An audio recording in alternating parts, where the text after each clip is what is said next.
is kinda snuffy.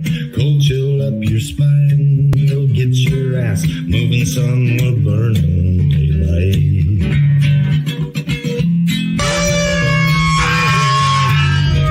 Howdy there.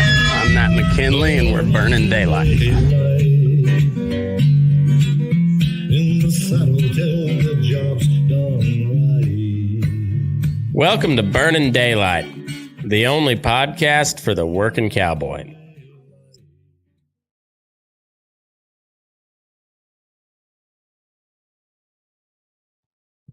Well, howdy there, daylight burners. I'm rearranged my recording setup here, so I'm still trying to figure out how to look at the camera. Anyway, welcome to the Farm and Ranch Report. This is Monday, February 19th, 2024. So if you're listening on Patreon, you're listening to it live. The rest of y'all will be a day or two behind, but for the purposes of this show, you'll be all right. The commodity quote's gonna be outdated, but we'll start with that. I hope you all had a good weekend, by the way. We've had some pretty decent moisture. Nothing like last year. Thank God that was miserable. We've had it in little spurts, enough to make it kind of wet and sloppy, but once again, nothing like last winter. So this is from National Beef Wire.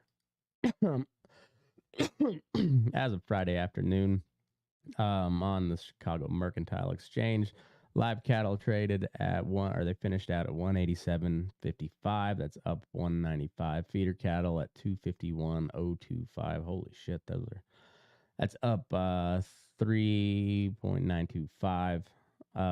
Man, they're high. Hogs, they finished up to 0.225 at 85.225. And on the grain side, corn finished down 125 at 4.165.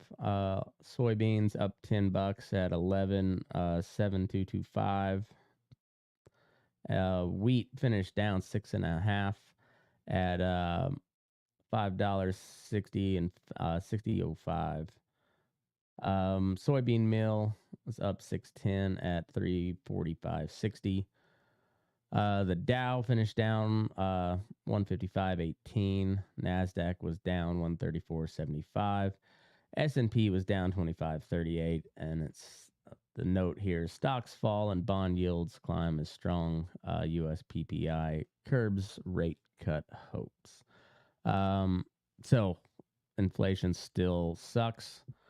They're not gonna cut interest rates, at least for a little, probably not till the summer, I'd imagine. Gotta cook them books for the election. But this is not necessarily a politics show, so we'll stay out of that. Crude oil is up $1.05 at 79.08. Ethanol is down 0.005. Natural gas was up slightly, 0.027. And crude oil rises on geopolitical risks in the Middle East.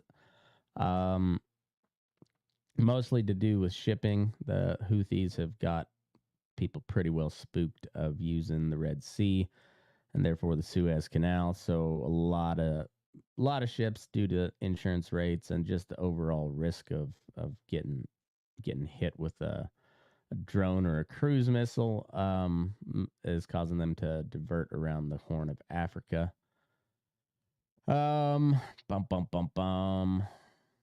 Let's see. Weather report: a fast-moving storm will produce accumulating snow from upstate New York into portions of New England today. Widespread lake effect snow showers will be expected on the Great Lakes through Saturday. Accumulating snow is also expected from the Central Plains to the Mid-Atlantic. The West will remain active into early next week with several rounds of rain and mountain snow. So we were pretty low on snowpack this year. I think we're only at like 65% of normal. And then, we've been getting hit with this atmospheric river, or whatever the term is for it. And, the El Nino cycle hasn't let us down. It's pumping in some moisture. So we need it. Still a little bit lower. I think the southern part of the Southwest down in Arizona, they're kind of right around normal snowpack after this last round. So they'll probably have a good year. Um, Cattle trade, cash trades down $2 at 180. Thus far for Friday, the Southern Plains negotiated cash trade has been mostly inactive on light demand. Southern Plains' most recent live FOB purchases was Wednesday at $8 or 180. Nebraska, Nebraska negotiated cash trade has been mostly inactive on light demand. I swear I'm not drunk. I don't know why I'm getting the esh in there. The most recent live FOB purchases were Thursday at 180, with dress delivered purchases mostly at 287. Western Corn Belt negotiated cash trade has been slow on light demand. Most recent live FOB purchases were Thursday from 180 to 182, with dress deliveries traded at 285. Cattle on feed. It's been a while since I've done one of these reports, but the January numbers, cattle and calves on feed for slaughter market in the United States feedlots with capacity of 1,000 head or more totaled 11.9 million head as of January 1st, 2024. The inventory was 2% above January 1, 2023. The inventory included 7.2 million steer calves, up 2% from the previous year. I made that joke about glitching like Mitch, and it's wearing off on me. Glitched out trying to read 2023. I'm also just not a very good out loud reader, so bear with me. This group accounted for 60% of the total inventory. Heifers and heifer calves accounted for 4.74 million, up 2% from 2023. Placements in the feedlot during December totaled 1.7 million head, 4% below 2022. Net placements were 1.64 million head. During December, placements of cattle and calves weighing less than 600 pounds were 440,000 head. 6 weights were 410,000. 7 weights were 380,000. 8 weights were 279,000. 9 weights, 110,000 head, and 1,000 and up was 85,000. Marketings of fed cattle during December totaled 1.73 million head, or 1% below 2022. Other disappearance totaled 60,000 head during December, 11% above 2022. Drought monitor. Last week, another round of Pacific storms swept across the west, bringing rain and mountain snow, as I mentioned before. Storms left over 3 feet of snow in the northern Arizona mountains before dropping more of a foot of snow in the mountains of Colorado and New Mexico. After a slow start to the year, basin snowpack in the southwest has returned to near normal conditions.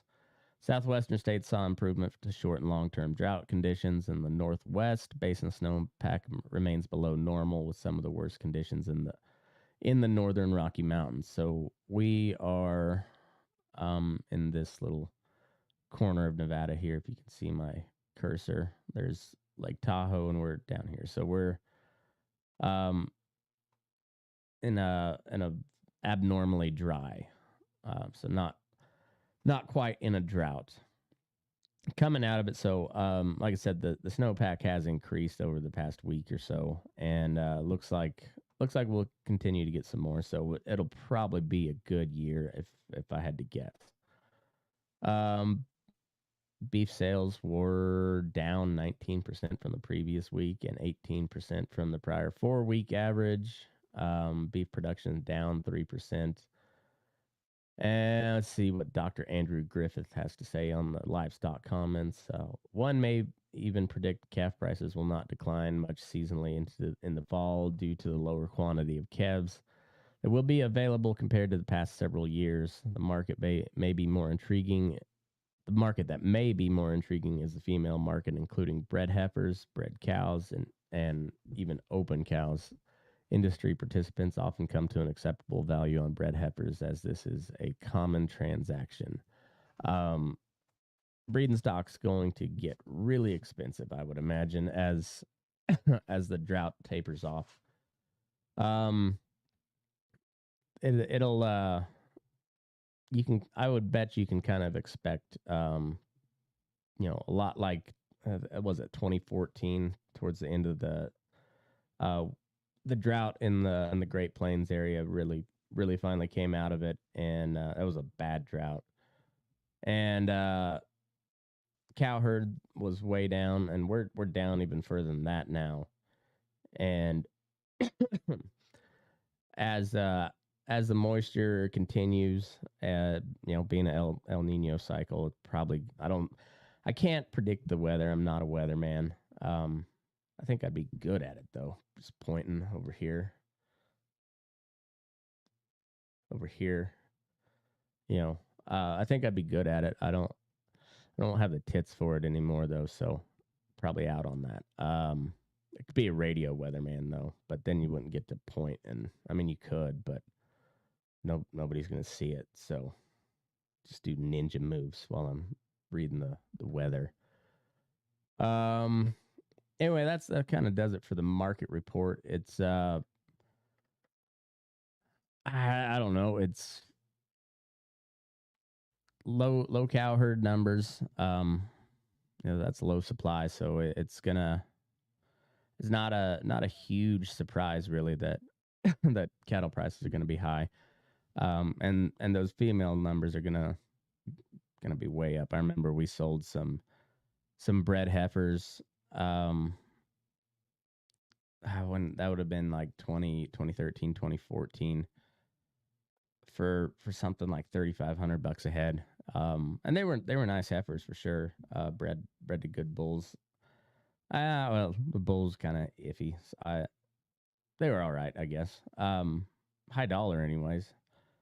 But yeah, it was a stupid amount of money that people were paying at the time. So I would expect something along those lines. I'm not a market economist or anything like that, but just judging by historical precedents, I suppose that makes a lot of sense to me. So next story here is the EPA allows farmers to use existing dicamba supply amid legal uncertainty.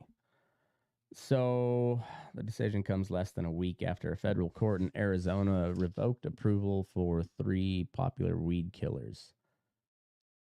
So I'll just read this story pretty much in full, but it brings up a kind of a lot of issues that American agriculture has, particularly on the grain side of things, but it also on the dairy, and not as much on the beef. I'm not as familiar. I'm not familiar at all with the pork and the chicken industry, other than that they're highly concentrated. So the farm side of things, like the seed companies and whatnot, it's also very concentrated, but the outfits not as much. So like there's a lot more smaller farming operations. I mean, they're fewer every day, but as opposed to like the chicken farmers and the hog farmers, where like the big boys own pretty much all of that. So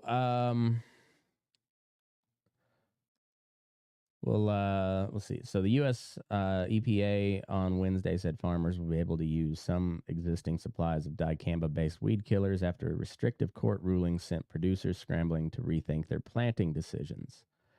Dicamba weed killers for genetically modified cotton and soybean can be used or sold if they were, quote, already in possession of growers or in the channels of trade and outside the control of pesticide companies. So if they had already sent them out to the local dealers or the farmers that already purchased the seed that was resistant to dicamba and whatnot, they're essentially saying you can use up the stock that has already left the warehouse.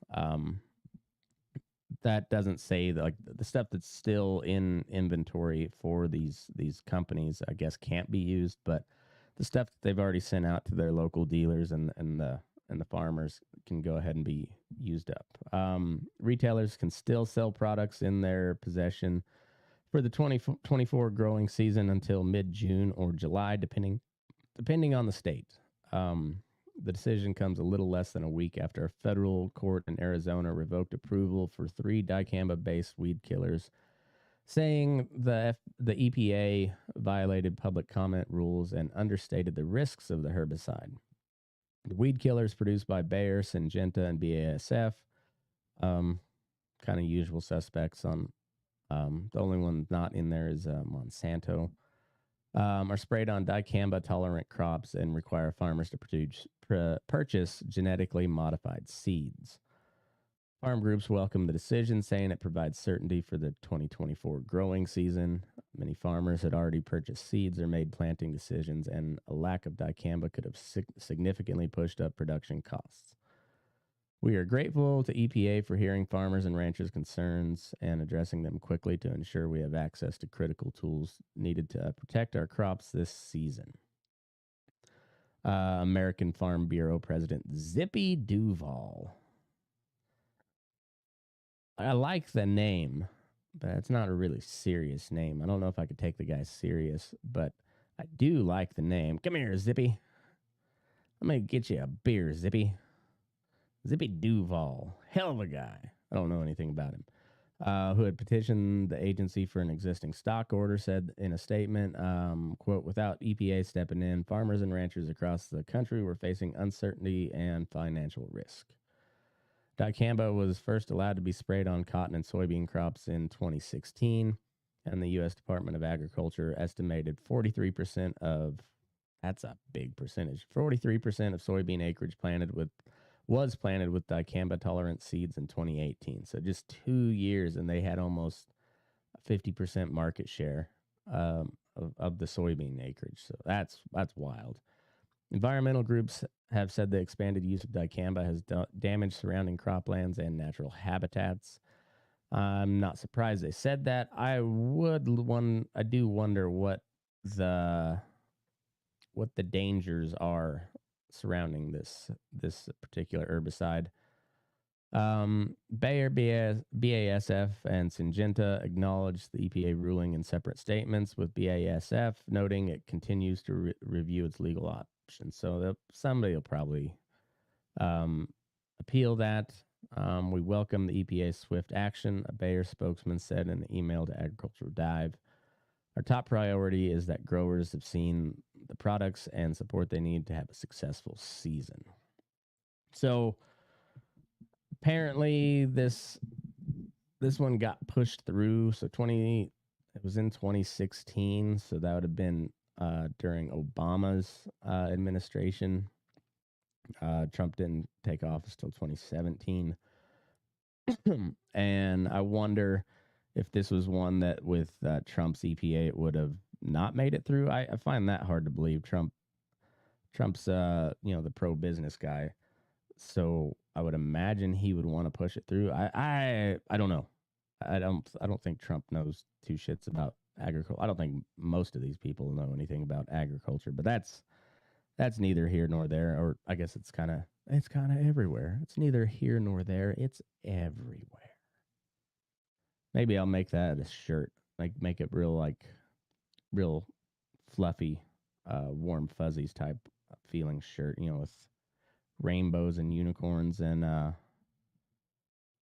yeah, and then we'll have that. It's neither here nor there. It's everywhere. And then real small underneath in parentheses it'll just say dick. Dick is everywhere. Anyway, that's neither here nor there. I don't know exactly what the risk is for using this stuff, but I would lean on the side of it probably is not great. I'm sure it works good. Roundup, glyphosate works really good, but it's also pretty sure it causes cancer. And it's leaching into the groundwater, which it kind of amazes me. a lot of farmers' attitudes when it comes to that. And you're just like, I mean, it says on the label, don't ingest it. And by it leaching in the groundwater, you're kind of almost forced to ingest it. And that's seems like to me that's not a good thing. But anyways, I would venture to guess there's something about that with this product as well. And but I don't know. That's just me speculating. I don't know the ins and outs. I don't know the deets. But anyways, it is authorization has been revoked, but you got one more planting season to get it on there. Moving on, the USDA launches the Climate Corps to advance sustainable agriculture. And all these Democrat presidents just want to be the next FDR and create all these programs that and just it's all government jobs. So it's just everybody who doesn't work for the government, and even people that do, like even though you're paid with stolen money, they'll steal money out of that too, so that they can continue to pay your salary and then all the other bullshit that we use. But it just this is another like a New Deal type, and they mention it in here several times. So the Biden administration will mobilize more than 100 young people in partnership with AmeriCorps to help farmers improve soil health and adopt climate smart production practices. Luckily, there's only 100. But anyway, so get ready for 100 different, probably fat, gender amorphous, purple, blue, green, some sort of wild color of hair, pronouns in their bio, probably introduce themselves with their pronouns, and will most likely get angry if you don't acknowledge the pronouns, just based on the hiring practices of the administration. This is what and there'll probably be a black lesbian in there that most likely will know nothing about agriculture. I'd venture to bet like 85 of the 100 or so, I would call it 85%, that they hire will know nothing about agriculture, but they're going to go educate the American farmer on sustainable practices. The Biden administration is recruiting the next generation of conservation leaders to advance regenerative agriculture and other climate smart farming practices across U.S. farms.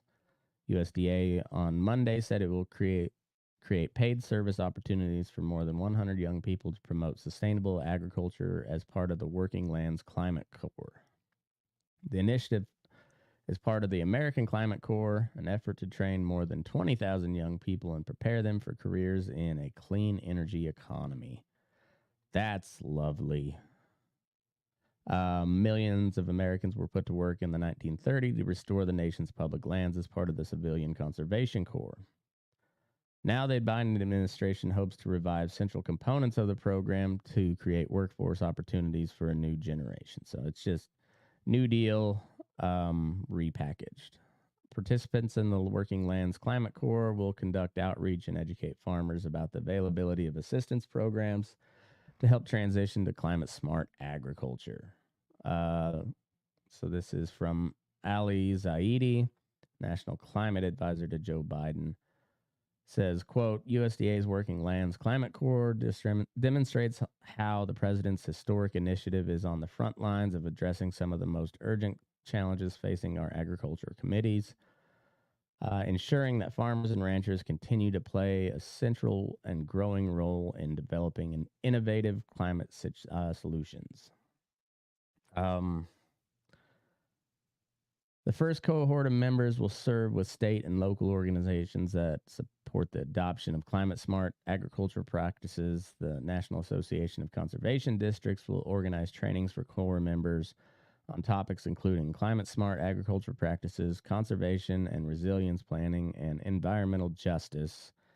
and outreach to farmers and rural communities. So there you go, environmental justice, which means you gotta get all the gays in there. You gotta get all the browns, but not the ones that work in the field, but the other browns that are doing outreach or something.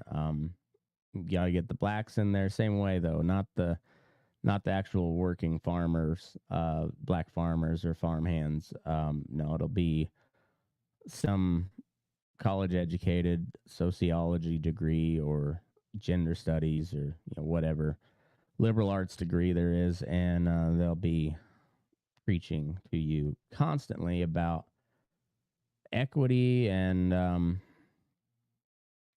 carbon credits or something. Who knows? Who knows what this training is going to be? But I bet you it'll deal with just about everything except farming and ranching. Would be my guess, anyways. Call me cynical, but that'd be my guess. USDA is one of the 7 agencies that signed a memorandum of understanding to create the American Climate Corps, an initiative which puts young people on the paths to jobs in conservation, clean energy, and climate resilience. Climate resilient. What does that mean? Like, we should be teaching human resilience because the climate is what it is. I mean, maybe we have some effects on the ground, but we don't really change the weather, as far as I know. People can correct me if I'm wrong on that, but like I said, I've used this example many times, but I think I stand by it. It's pretty demonstratable event in human history where we definitely made the effects of the weather way worse than they would have been normally, with the Dust Bowl plowed up all the topsoil in the Great Plains, and then the rain shut off and the wind turned on, and it was real shitty for about a decade, longer, but the real bulk of it lasted about a decade, and that it was not good, not good. I mean, so much so that it really made an impression on the people that lived through it. I mean, it's part of culture in the Great Plains. So, but I don't know what climate resilience means. Like, the climate's going to do what it does. I think we should be teaching, like, I think climate resilient farming, maybe. I mean, that, like, drought resistant crops, all that, water retention, building up of the topsoil. I think a lot of these regenerative farming practices are probably really good. But you can kind of count on when the federal government gets involved, they're gonna fuck it up somehow.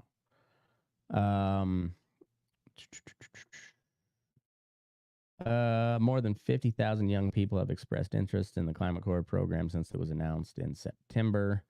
Bet you they're all activists. USDA's Natural Resources Conservation Service is spearheading the Working Lands program in partnership with AmeriCorps, the Corps Network, and the National Association of Conservation Districts. Born amid the Dust Bowl crisis of the 30s, Civilian Conservation Corps revitalized farmlands across the nation. Today, farmers are facing a new threat: climate change and droughts, said AmeriCorps CEO Michael Smith, adding that the program will, quote, mobilize Americans across the country to restore soil health, promote sustainable farming practices, and tackle the disproportionate impacts that climate change has on the farming industry and our food. What sounds like you could get just based off of the Dicamba stuff,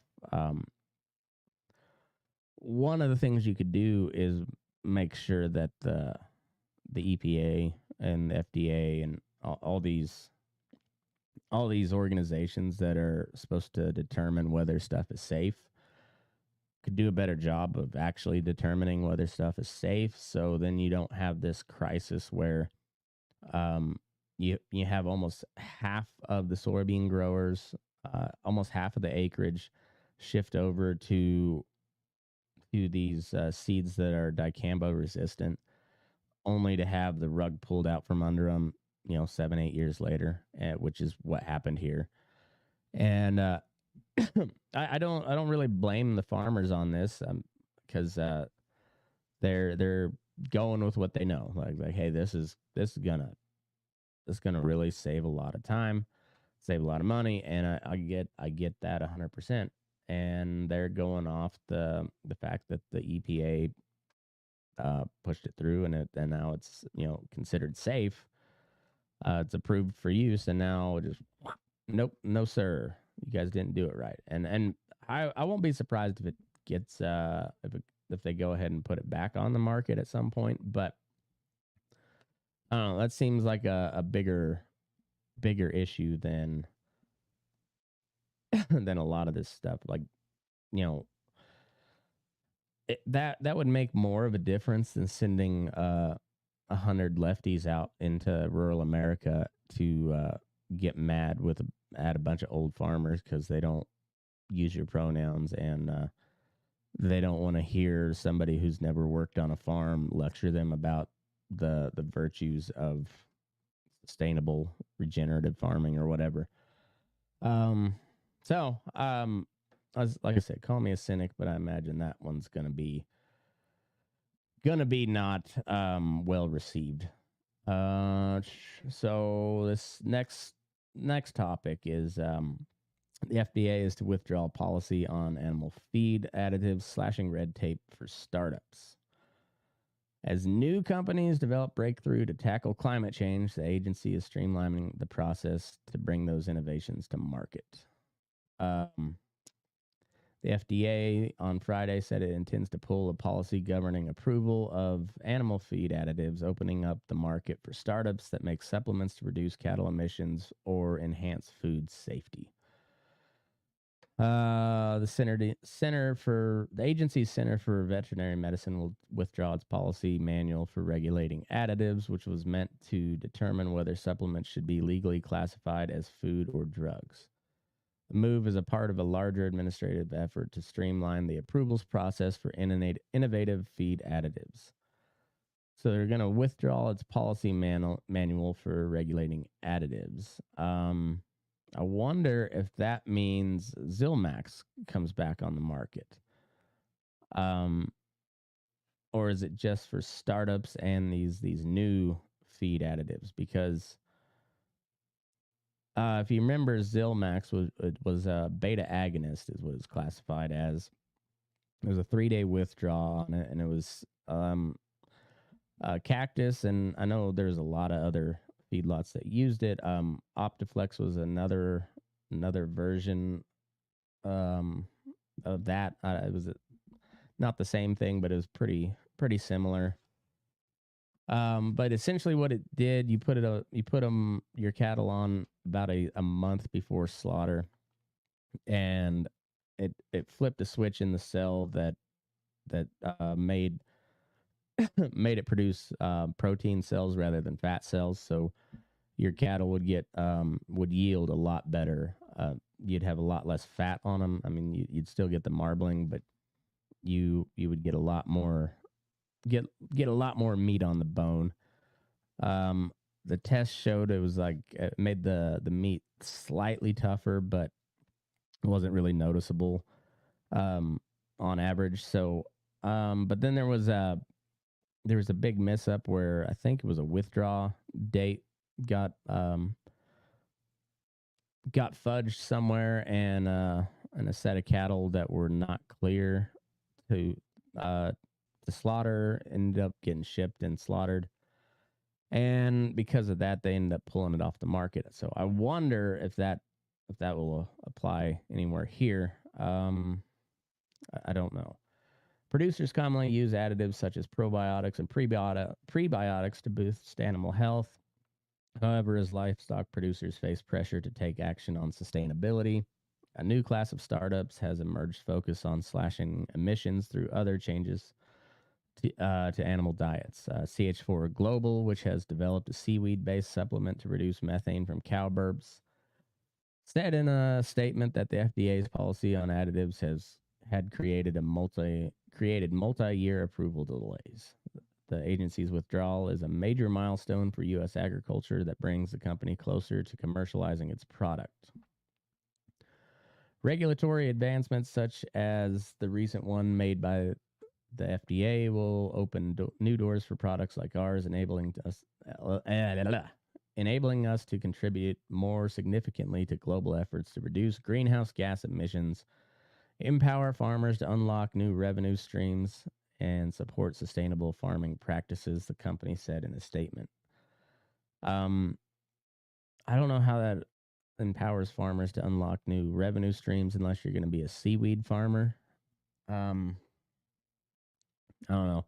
I also wonder if this has any effect on the hemp based feed that several people, I know Colorado State did a big study on it. So I wonder if that has any effect on there, because that's a new and innovative feed additive. So I guess that remains to be seen.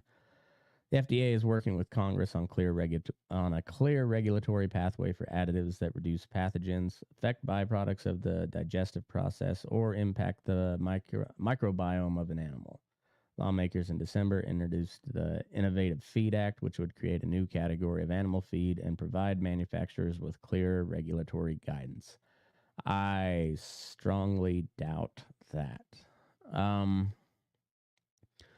Moving on to the meat side of things, there's been a slew of state laws passed over the past year or so, either banning or regulating how lab-grown meat is labeled.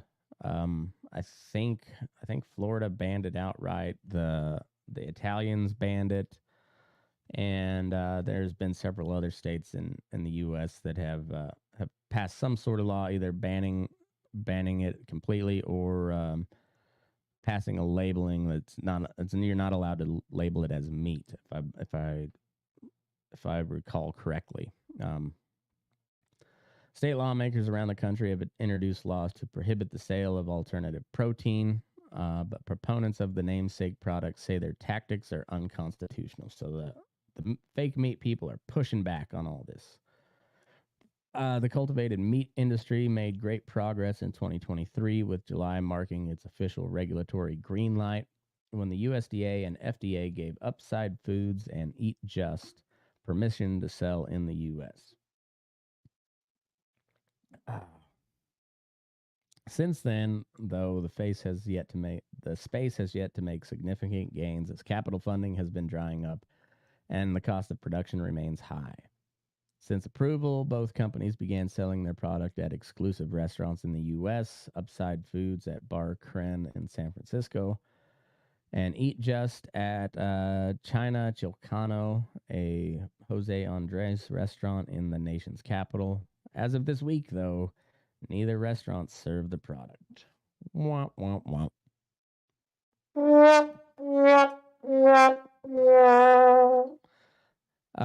Since the industry's first introduction on the market, consumer education has been high on the list when it comes to priorities, and recent backlash from both legislators and organizations may show that companies have a lot of educating still to do. A growing list of states have introduced legislation that focuses on the labeling of cultivated meat. Arizona was the most recent to do so in January with a bill that sought to prohibit the labeling of any products as meat that is not derived from livestock or poultry and instead were produced in a laboratory from cultured animal cells. This reflects so this is from Jack Hubbard, the executive director for the Center for the Environment and Welfare. This reflects a growing chorus of voices concerned about lab-grown meat, the lack of long-term health and nutritional studies, and the use of immortalized cells. Immortalized cells. That's a weird term. Immortalized. So they don't die? You made them immortal? How do we do that? Can I get some of that for myself? Like lab-grown Matt McKinley? That'd be a fucking nightmare, wouldn't it? Hubbard also said, as the industry matures, you may see an unlikely partnership with parents, natural food advocates, and farmers in the agricultural community, and people skeptical of something like this to come together and spark debates and discussion. I think that's absolutely true. Um, I've I've noticed a lot over, and I've been talking about it for shit coming up on 5 years now. I've been doing this podcast, and I remember pounding the table early on in some of these episodes about the direct to consumer stuff, because I'm just I saw a clear market adjustment where people are starting to get more and more distrustful of the big conglomerates. Whether it's Walmart or Kroger or McDonald's, any of this stuff. And then also of the USDA and who sets the nutritional guidelines for the school lunch program and all that stuff. We had the food pyramid growing up, which said you needed to have like 11 servings of grain every day, which is like that's not good for you. That's really not good for you. That's way too much bread and pasta and where they you really get it is like Pop-Tarts and just bullshit like that. Stuff that's essentially poison. It tastes really good. Don't get me wrong. I'm not knocking the taste, but the nutritionally it's not good for you. But I've become way more hippie-ish when it comes to my food over the past several years, because you look around and you see the amount of people that are just like truly obese, like the amount of people on little motor carts in the electric scooters in Walmart and the grocery stores, and just the amount of overweight people in general, just fat people everywhere. And maybe I'm fat shaming. I think maybe we need some more fat shaming, but I'm not trying to talk shit really. I'm just saying that it's true. It's very noticeable when you get out and about. And so I've made it a concerted effort to not allow my kids to eat a whole lot of that nonsense, because I don't want them to have childhood obesity.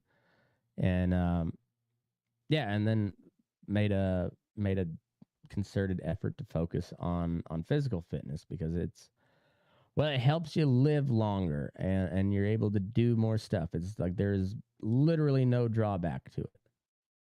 Sure, you could get injured, but you're less likely to get injured the more in shape you are. So it just like there's literally no downside to lifting weights and running and just moving your body in some form or fashion to break a sweat. It's there's no downside.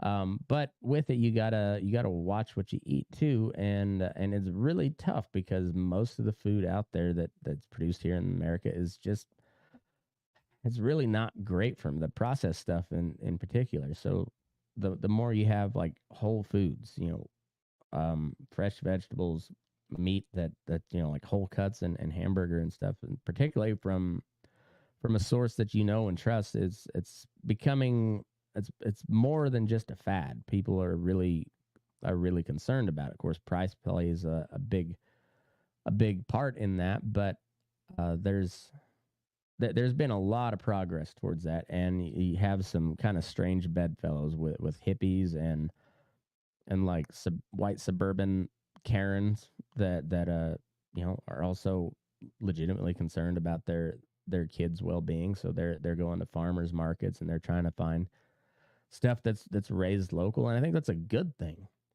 There's a lot of operations that are not set up to to market their stuff that way, but I would encourage them to figure out what they need to do to change that, at least to have some sort of their operation shifted that way. I mean, it's a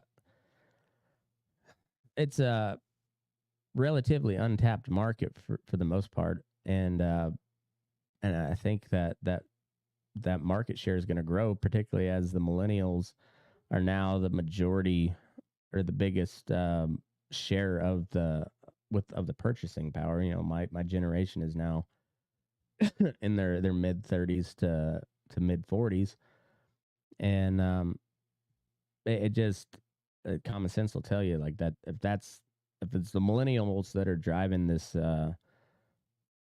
kind of farm to table type approach, and they're the biggest share of the market, like you might have to change the way you market your stuff. It just, I don't know.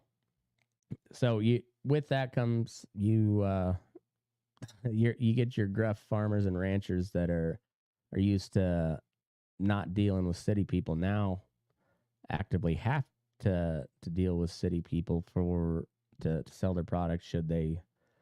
So I mean, take somebody like John O'Day. I bet he sells some stuff in the Denver area, and I bet some of those people he's not really looking forward to talking to at times. But um, if you establish a good customer base there, and that leads to word of mouth, and word of mouth's the best advertising. I don't know. It's just it's a fascinating cycle that we're going through, and it's there's kind of a big push to go back towards traditional old school agriculture with that's more of a natural based stuff. So it's I think this Hubbard guy was right on the mark when he said there's you see an unlikely partnership, and I think that's true. So he says most of the coverage around cultivated meat thus far has been about the intersection of technology and food, and not enough on the questions that I think consumers will want to be answered. The use of immortalized cells in food has been done before, and the environmental benefits of cultivated meat are worth questioning as well. Yeah, like what's the energy process to cook one of those fake steaks? Um, yeah, I don't know. CEW launched a campaign in December 2023 to educate the public about technology used to develop cultivated meat. The campaign also features a website, labmeat.com, a video addressing how the product is manufactured, and paid digital ads on Twitter, Facebook, and TikTok. Um, Twitter, formerly known, or X, formerly known as Twitter. Debate and discussion is warranted, especially now, and I think that no one more than consumers will benefit from that discussion, said Hubbard. So, well put, sir. I think that's I'm not I'm generally opposed to the banning of it unless it's like truly toxic. Um, but I think I think it does raise alarms because you see how these big ag corporations tend to go. They find something that's cheap, and then like it makes a lot of sense for these packers to invest in this technology, because if they can just grow their own meat in these labs, then they don't have to deal with the cattlemen anymore, and that's the biggest thorn in their side is the cattlemen. And granted, they've gamed the system so that it. I mean, even the cattlemen are not much of a threat to them anymore because the system is so rigged in their favor. But um, yeah, if they don't have to deal with them at all, I'm sure they'd love that. And then it just that leads to a whole set of problems. I mean, but it could lead to the like a whole separate like sub market of traditional meat products where they actually come from an animal, or the animal is grown rather than just an individual cut of meat. Um, so I don't know. It's a strange one, but I think the market will have the best chance of solving that, because I truly believe that most people are not gonna want it to eat lab grown meat. I think they're not real comfortable with that yet. I don't know.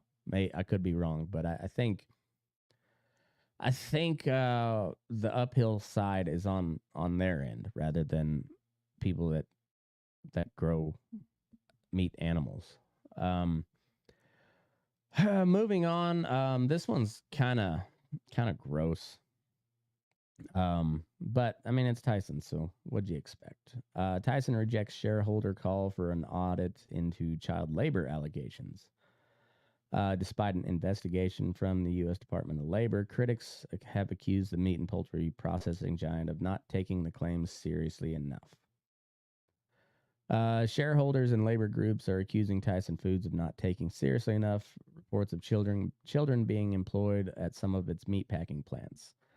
The meat and poultry processing giant, along with competitor Purdue Farms, are under federal investigation for alleged violations by the U.S. Department of Labor. Last week, Tyson held a shareholder meeting at its headquarters in Arkansas. Members from the labor advocacy group Venceremos, which protested at the company last October in response to the child labor allegations, attended the meeting.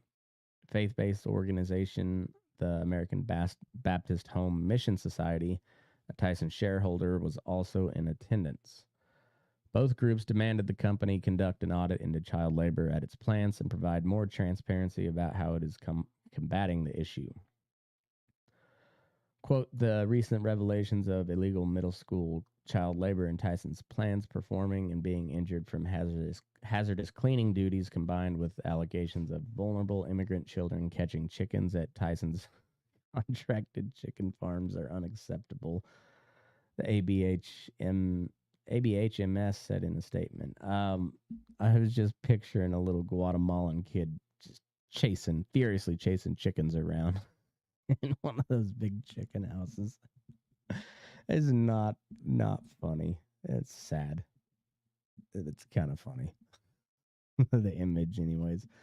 But as far as this goes, like they're essentially using child slave labor to clean their plants. It's a contractor that hired on, and they found like a 13-year-old girl that got injured while doing like a late night deep clean of the plant, if I remember correctly. And that could be speculation on my part, because just from my personal experience in the meatpacking industry, it was for a company that produced lean, finely textured beef for pink slime.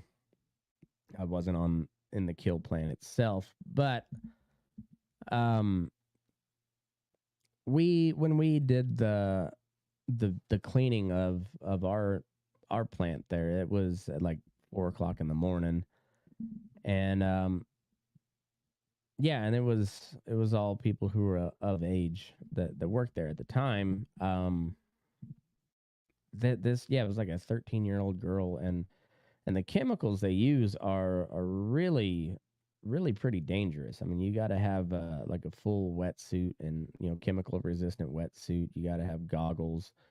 I mean the whole 9 yards, because it's very caustic chemicals. So, yeah, and who knows where this girl came from? Like, did she get smuggled across the border by a coyote? Did she get put together with a random assembly of people that resembled a family, and so they get preferential treatment at the border, and then she gets picked up on the other side by some sleazy asshole that has a contract with these Tyson plants, and they don't really care how he gets his labor. They're just like, here, we're gonna pay you. You bring the crew in and do your thing.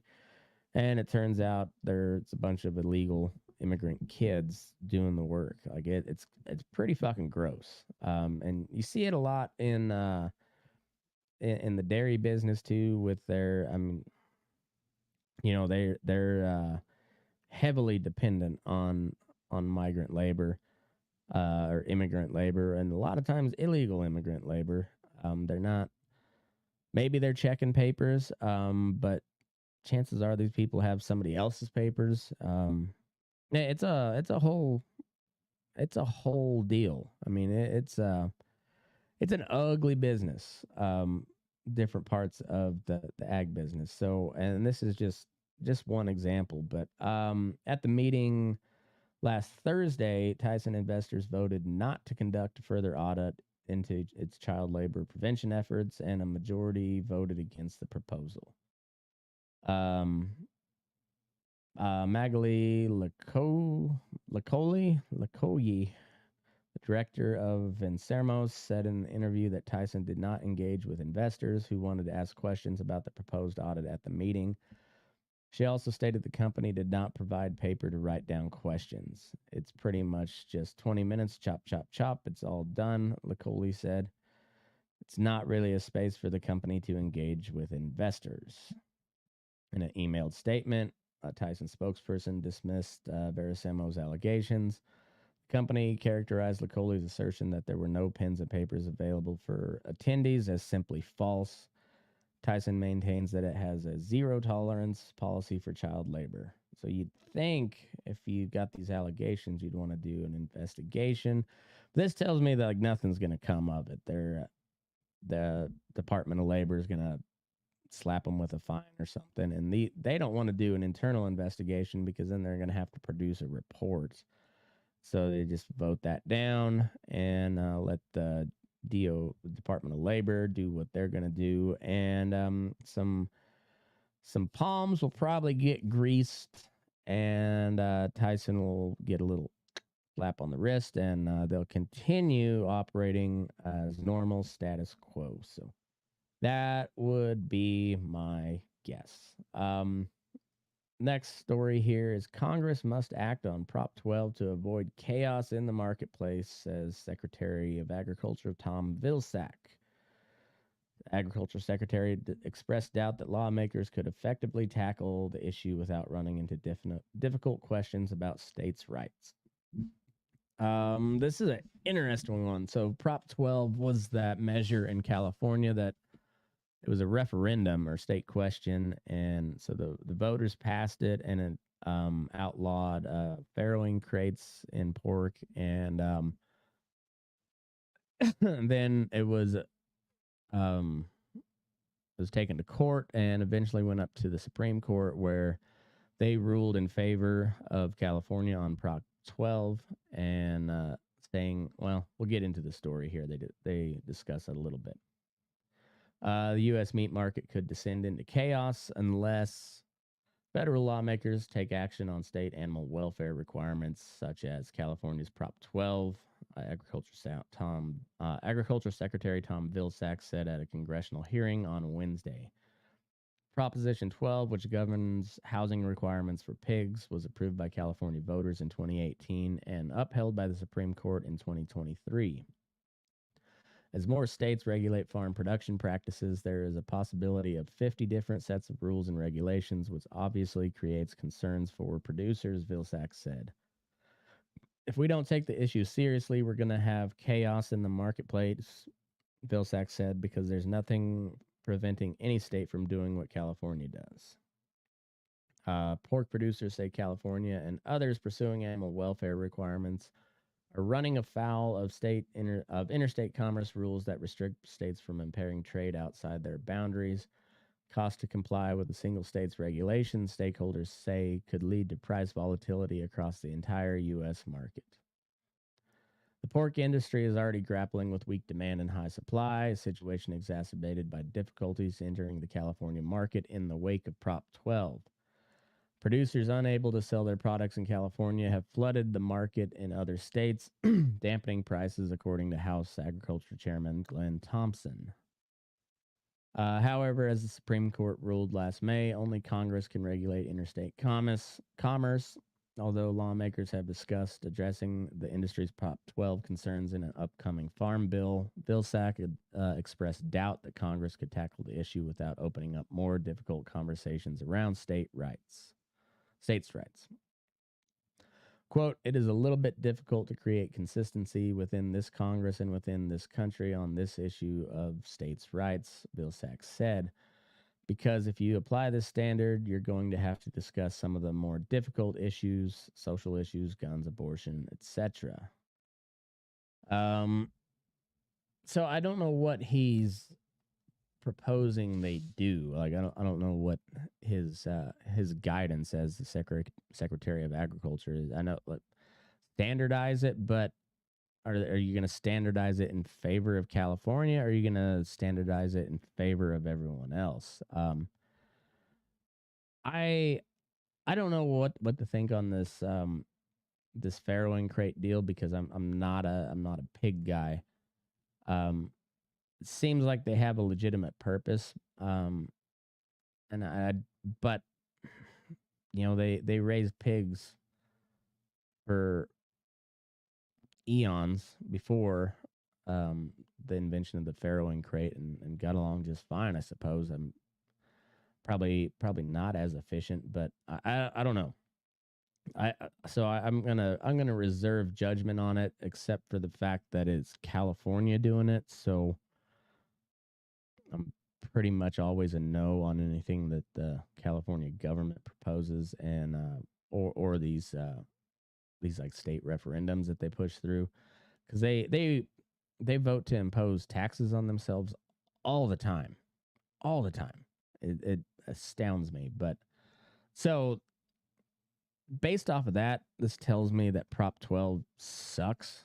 But I will say it raises some economic opportunities for people in Oregon. I don't know what Oregon's laws are, but Nevada, Arizona, right on the state line of California, just set up a pork booth and and maybe sell it at like a lower level. And I don't know, would it be considered bootlegging, taking it back across California state lines?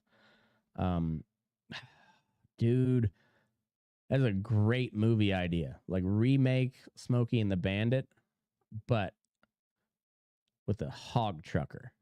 Yeah.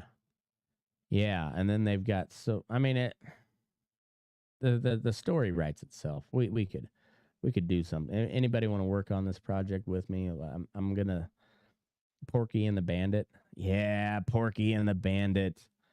Fuck. We got a winner here, guys. Porky and the Bandit. That's the next big hit trucker movie. I know a lot of you dirtbag truckers will love it because you don't get a lot of shine until recently. I mean, you had like the Canadian trucker protest, and there's been like some supposed other American trucker protests going to happen, and they didn't really pan out. But you truckers are mostly dirtbags, so I have a feeling you'll like this movie. It's gonna be dedicated to you dirtbags. I mean, because we're going for like the dirtiest of the dirtbags, hog truckers, Porky and the Bandit. I amaze myself with my brilliance sometimes, and I don't say that often. I'm not a braggart, but that's a good idea. Porky and the Bandit.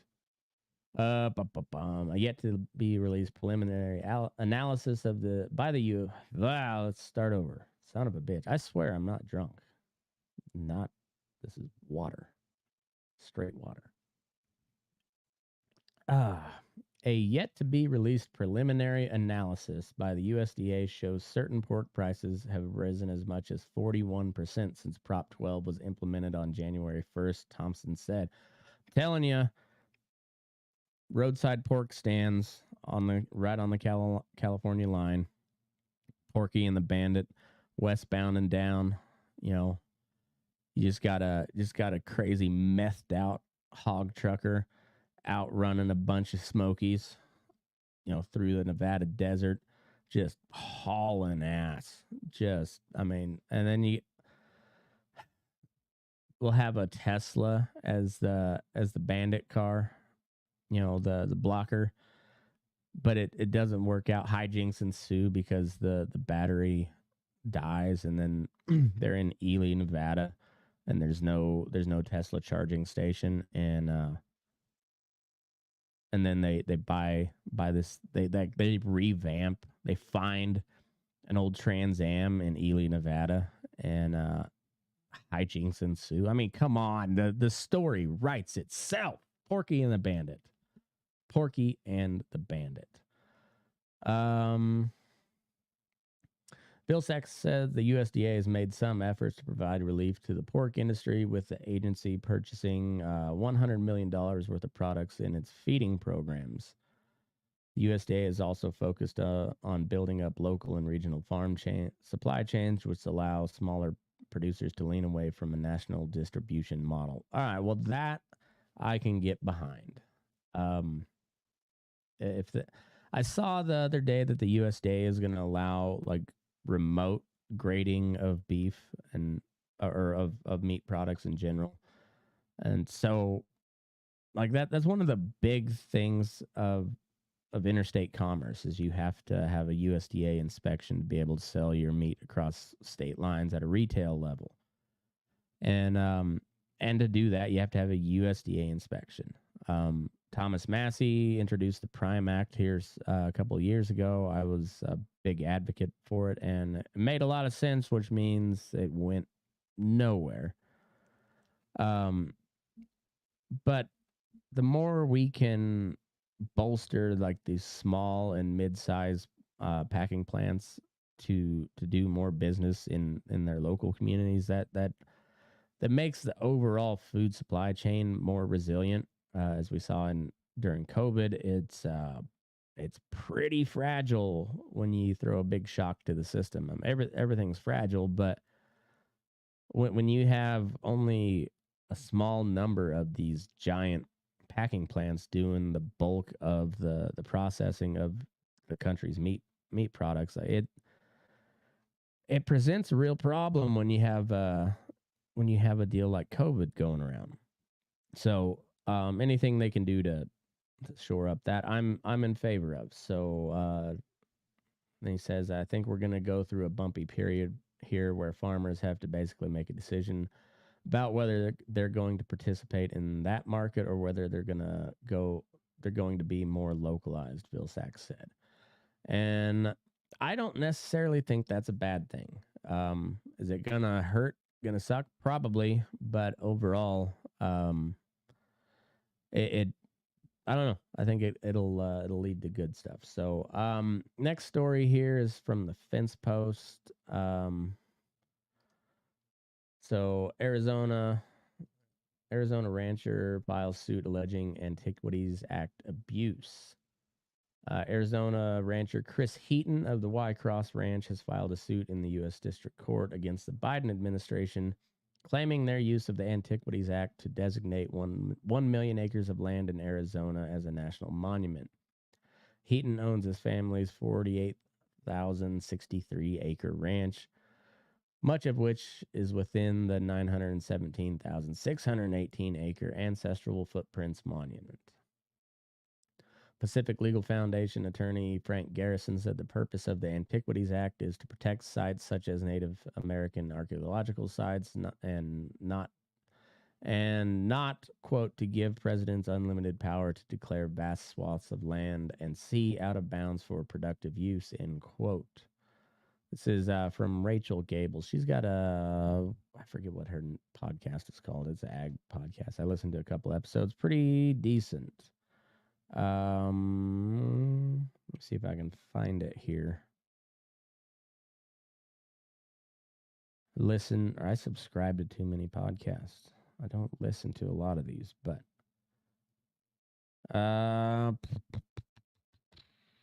anyhow, I was gonna give her a shout out because I think they do a pretty good job. I said I listened to a couple episodes and then I haven't listened back to it since. But the two that I listened to were pretty good. There we go. It's called the Pro Ag Podcast. So shout out to her. She's been doing a lot of good reporting on the wolf situation in Colorado, which I didn't cover today, but it's on my radar. I will continue to report on it as stuff comes up. I know there's been sightings and such of those collared wolves in Moffat County, which is quite a ways from where they were released. So maybe that'll be a story I'll bring back up next week. So I'll stay tuned for that. The Antiquities Act of 1906 has been used by presidents of both parties as an instrument to preserve and protect critical, natural, historical, and scientific resources on federal lands. After signing it into law, President Roosevelt used the Antiquities Act 18 times to establish national monuments. Those first monuments included what are now known as Grand Canyon National Park, Petrified Forest National Park, Chaco Culture National Historic Park, Lassen Volcanic National Park, Tumacacori National Historic Park, and Olympic National Park. According to the Department of the Interior, since President Roosevelt, 16 presidents have used the act over 150 times to establish or expand national monuments. Congress may also pass legislation designating national monuments. Currently, the National Park Service manages 83 national monuments. Bureau of Land Management administers 25, blah, blah, blah. According to the act, the president is to reserve, quote, the smallest area compatible with the proper care and management of the objects to be protected, end quote.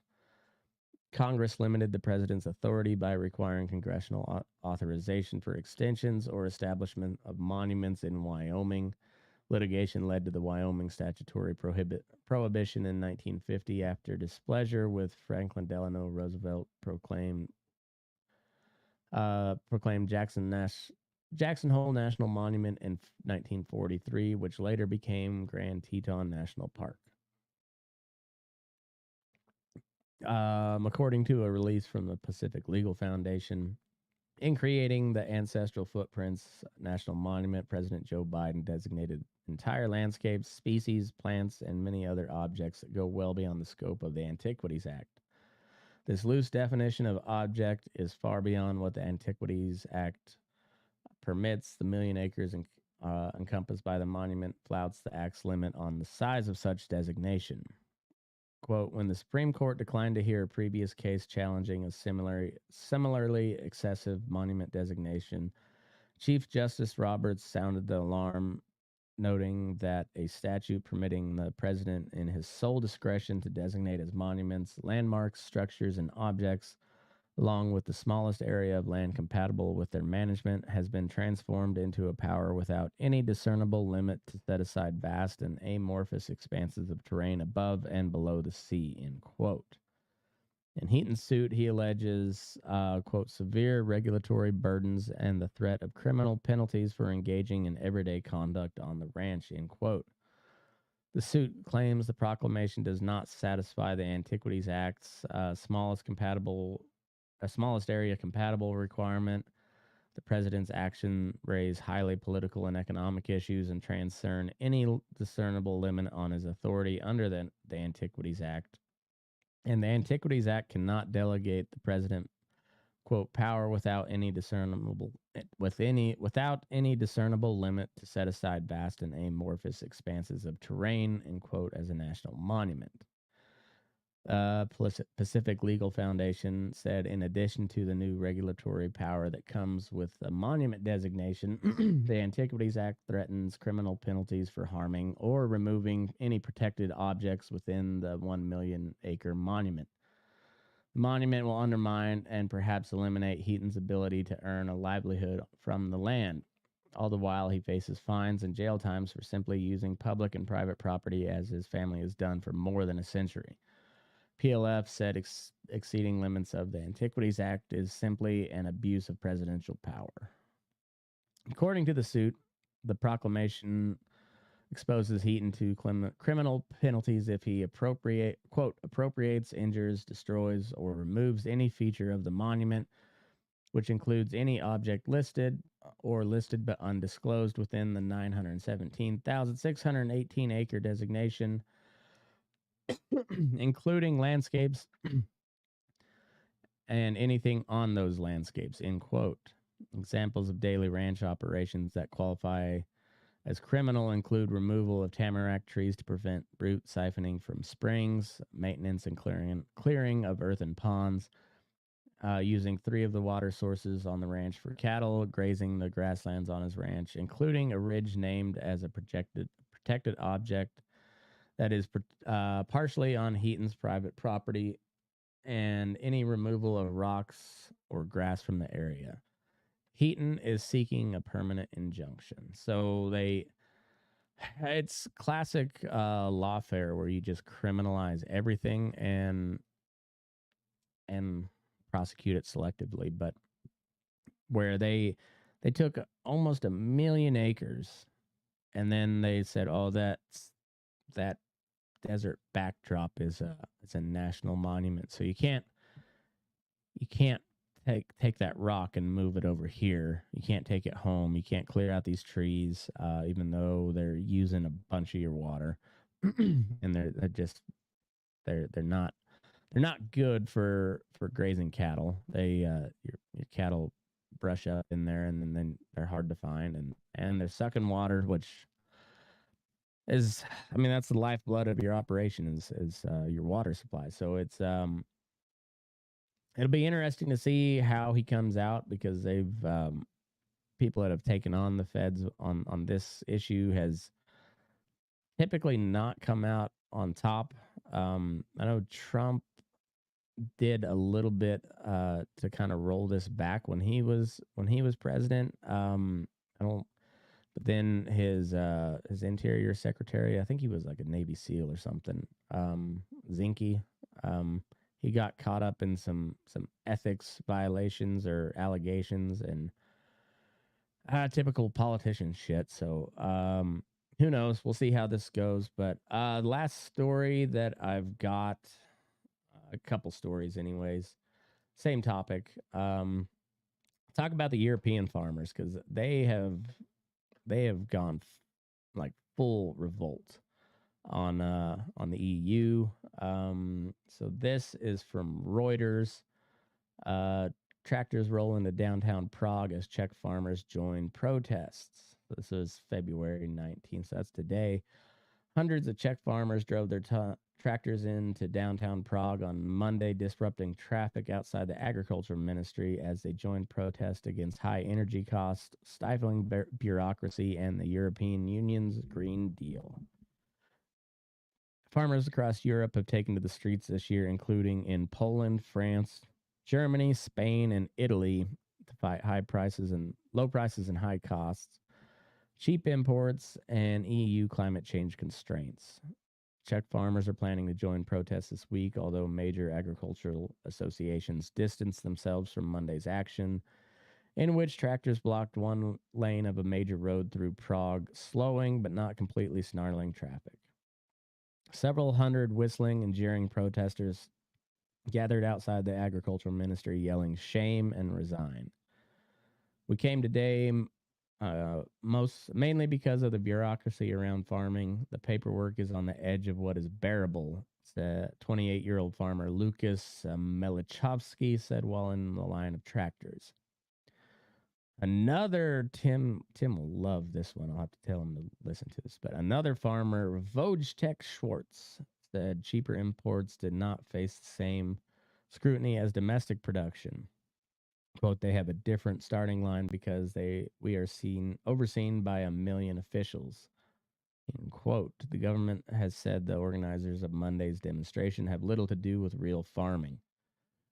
Well, they got tractors. I mean, they do look pretty new and shiny, but that's not new for farmers. They like their tractors shiny. Quote, today's demonstration does not have much in common with the fight for better conditions for farmers. Prime Minister Peter Fiala said on X social media platform, adding some of its organizers were pro-Russian and had other political aims. Of course, you gotta throw the Russian boogeyman in there as well.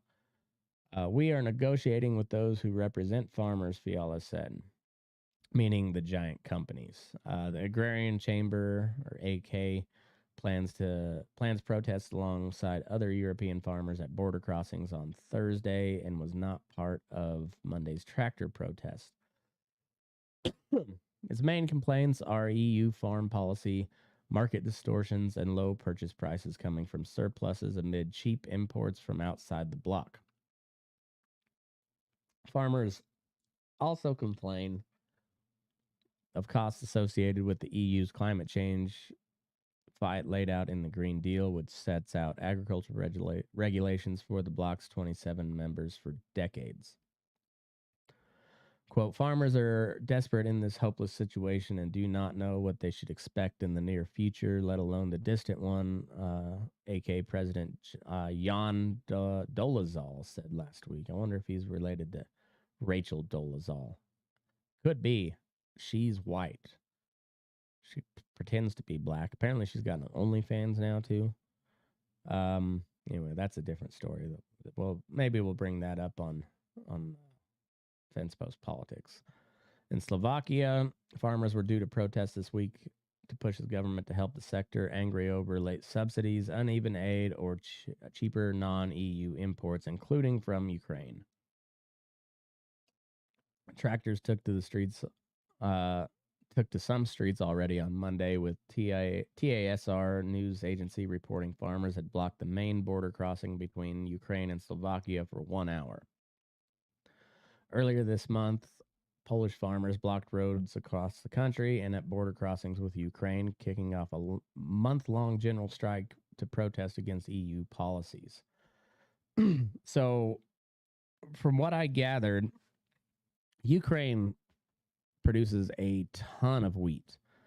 They are not in the EU. Like, they're working on becoming part of the EU. Probably we'll see how this war ends up, but I won't be surprised if at least part of what we now know as Ukraine ends up joining the EU. But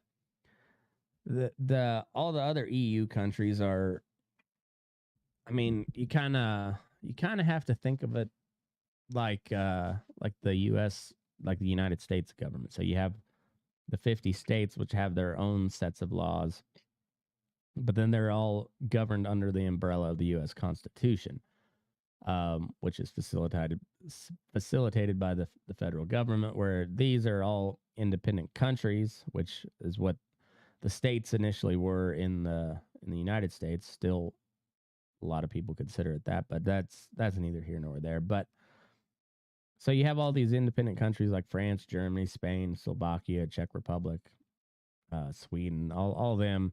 They have their own laws within their country, but then they're governed under the umbrella of the European Union, which acts like kind of like the federal government here, I suppose, is the best way I could put it. So, and this is from Euractiv News.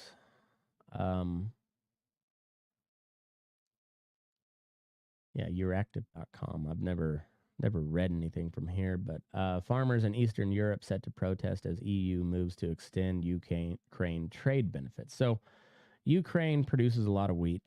Traditionally, most of it goes to like Africa, but they're having this war, particularly over the Black Sea. Like, Ukraine wants Crimea back. Russia's not giving up Crimea. And there's essentially kind of a semi-blockade on Ukraine in the Black Sea, which is where they would export their grain to Africa. Now they're selling it into the EU, and the EU is allowing it to essentially flood the European market, which drives the price of grain way down, and it hurts their own farmers. And that's what these protests are about. Plus all the climate change bullshit. They got rid of a diesel subsidy for farmers, and their input costs are going way up. So tensions are rising over the renewal of the EU's trade liberalization with Ukraine, with the European Commission meeting with neighboring countries on Tuesday, on the 20th, and a joint protest in Eastern Europe set to take place Thursday. Excuse me a minute.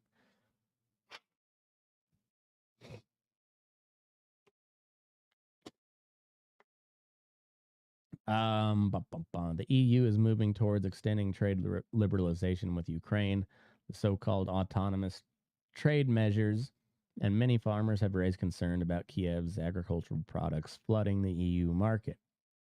Eastern Europe is the hotspot of the protests. Following blockades on the Ukrainian-Polish border, Slovak, Hungarian, Lithuanian, Latvian, and Czech farmers are coordinating with the Polish to take to the streets on Thursday. The EU-Ukraine cooperation platform set up in 2023 and bringing together Ukraine, Bulgaria, Hungary, Poland, Romania, Slovakia, and the European Commission will meet on Tuesday. These countries have been most affected by the influx of Ukrainian products with particular sensitivities around poultry, eggs, and sugar. I thought it would have been wheat, but I guess I was wrong. Shows you how much I know about European agriculture. As such, the EU executive introduced safeguard measures, including an emergency brake in case the influx of those products from Kiev goes beyond the average import volumes in 2022 and 2023. Several EU farmers' organizations are calling for the extension of the safeguard to cereals, oilseeds, and honeys with a pre-war reference period. Contacts continue between the Commission and all the affected member states. European trade spokesman Olaf Gill said on Monday, adding that the group would try to find, quote, lasting medium to long-term solutions within the coordination platform. Forum was set up last June by the EU executive to, quote, improve the flow of trade along the corridors, end quote, in neighboring countries. To date, several unilateral bans on Ukrainian products remain in place in Slovakia, Hungary, and Poland. In the first debate on the renewal of trade, benefits took place on Monday in the Trade Committee at the European Parliament, where the rapporteur on the file, the European People's Party MEP Sandra Kalniete, presented a text without amendments to the Commission's proposal. So they're just wanting to just renew it sounds like. During the meeting, several MEPs questioned the timing of the Commission's proposal. The Commission prepared this proposal at the very last minute and threatened us with the prospect of the current measures expiring, said Marek Belka, Vice President of the Socialists and Democrats Group for Trade. Similarly, Romanian EEP, MEP, oh, come on, Iuliu Winkler said the EU executive was late and invoking urgency. The possibility of improving the Commission's proposal without amendments has drawn sharp criticism from farmers' organizations across Europe. On Wednesday, it will be the turn of the EU countries to discuss the issue. According to the diplomatic sources, a wide majority of member states do not want to amend the proposal either. So they're just like, nope, we're helping Ukraine and fuck you, farmers. That's we gotta stick with Ukraine. Anyways, it's pretty dicey over there. They those farmers are pissed. So it'll be really interesting to see how this all plays out. In the long run, the farmers win, but is it going to be the ones that are protesting now? I don't know. Like, hopefully they don't start throwing them in jail and shit. But at some point they got to have food, and if you're driving them out, and it seems to be what the point of all this, like the Green Deal initiatives there in the EU, like their huge focus is on agriculture and farming in particular, and like, where do you think your food comes from? It's astounding to me, but we'll see how it plays out. Even the world of agriculture is crazy as hell nowadays. So something to take note of for the future. But that's all I got for you this week. I'll try to put another one out next week. Should have Fence Post Politics. And we'll see what else we got for you on the menu. But thanks for tuning in. I appreciate you as always. This has been the Friggin' Farm and Ranch Report for Monday, February 19th, 2024. Now, move your ass or burn in daylight.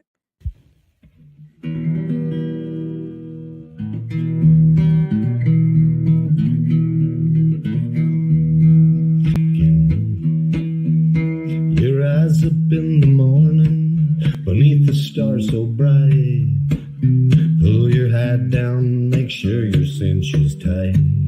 Horse is kinda snuffy, cold chill up your spine. We'll get your ass moving, son, we're burning daylight. Burning daylight. Burning daylight. In the saddle till the job's done right.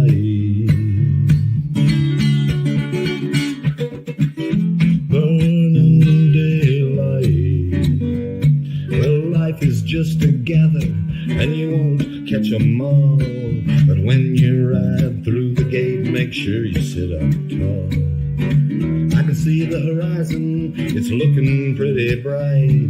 Well, get your ass moving, son, we're burning